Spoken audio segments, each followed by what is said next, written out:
What up gang, Malaysia, Indonesia, Singapore, Brunei. Assalamualaikum, it's your boy Kimis Coverto and welcome back to my channel yang semestinya hanya akan borak berkenaan dengan One Piece. Dan kali ini dalam segmen teori nakama, kita nak bawakan satu teori daripada nakama kita yang bernama Kyuki. Dengan teorinya, kalau ikut dari imbasan kisah lalu, Blackbeard seorang yang tak pernah tidur, pendiam dan sentiasa berfikir. Dia mempunyai pengetahuan tentang buah yami-yami itu dari pembacaan, betulan kurungan, iaitu imbasan ketika dia ternampak buah itu di tangan Taj. Dan kemudian juga kepekaan dia terhadap tahap haki seseorang adalah disebabkan efek buah yami-yami itu, di mana salah satu kebolehan pemakan buah yami-yami itu adalah menyedut kuasa devil fruit orang yang telah mati tanpa memakan buah tersebut. Menarik juga.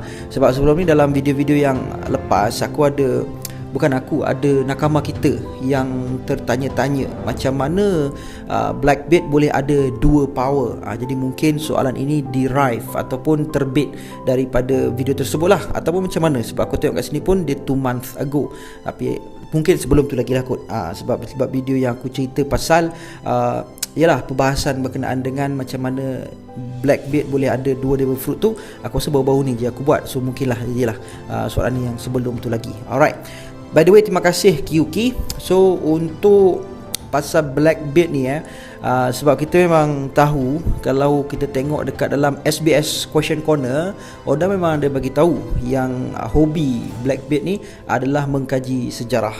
So kita juga tahu bahawa dalam dunia One Piece dia ada satu encyclopedia untuk devil fruit yang mana pernah dibaca oleh Sanji masa dia kecil-kecil dahulu.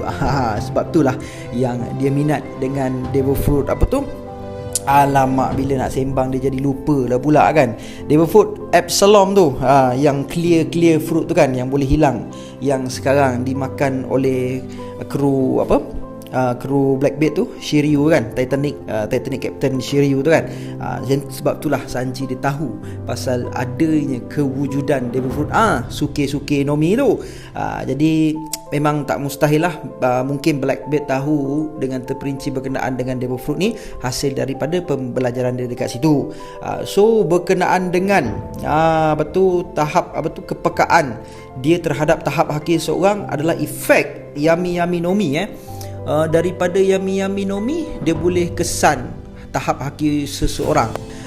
Berkenaan dengan ni, kalau kata seseorang tu ada haki, khususnya Kenbun Shoku lah kan, sebenarnya memang dia boleh kesan. Kalau korang ingat balik masa dekat Rusukaina Island, di mana melalui Kenbun Shoku haki, relik ni mampu untuk kesan dekat dalam pulau tu ada berapa banyak makhluk kan yang lebih kuat daripada Luffy. Dia kata dalam pulau Rusukaina ni ada 500 beast yang lebih kuat daripada kau. So berjuanglah kau selama 6 bulan kat situ. Bukan 6 bulan lah, kan dia time sikit 2 tahun kan. Dia duduk dengan Luffy tu 6 bulan saja. Lebih setahun setengah lagi dia belah lah. Dia pergi berhoha-hoha kan. Jadi daripada Kenbun Shoku haki pun boleh kesan juga kekuatan seseorang. Lepas tu berkenaan dengan menyedut kuasa devil fruit orang yang telah mati. Yang ni aku tak sure lagi, boleh jadi juga sebab kemampuan dia antaranya boleh deactivate devil fruit seseorang. Sebagaimana kita boleh tengok pertarungan antara Blackbeard menentang Ace kan sebelum ni lah, yang mana dia telah aktifkan kemampuan merah-merah Nomi milik Ace. Lepas tu masa dekat Marineford pun sama juga, kita tengok dia tak mampu untuk gunakan gura-gura Nomi kan si Whitebeard ni. Tapi kesilapan Blackbeard tu, dia tak tahu pula yang Whitebeard ni boleh guna pedang kan untuk ketuk dia punya tangan tu. Last sekali itulah dia kalah lah kan Blackbeard, kalau tak kerana keunzuran orang tua tu, betul tak? Jadi yalah, maksudnya mungkin boleh jadi juga yang kuasa devil fruit orang, dia boleh menyedut kuasa devil fruit orang yang telah mati tanpa memakan buah devil tersebut. So pada pandangan aku menarik juga teori Kyuki ni. Tapi apa menurut korang pula? Sila tinggalkan pendapatan korang di dalam bank account aku. Tak adalah, pendapat korang di ruangan komen kat bawah. So guys, I guess that's all lah untuk perkongsian kita pada kali ini. See you guys in the next content, and until then my gang, there is no God except Allah. Assalamualaikum warahmatullahi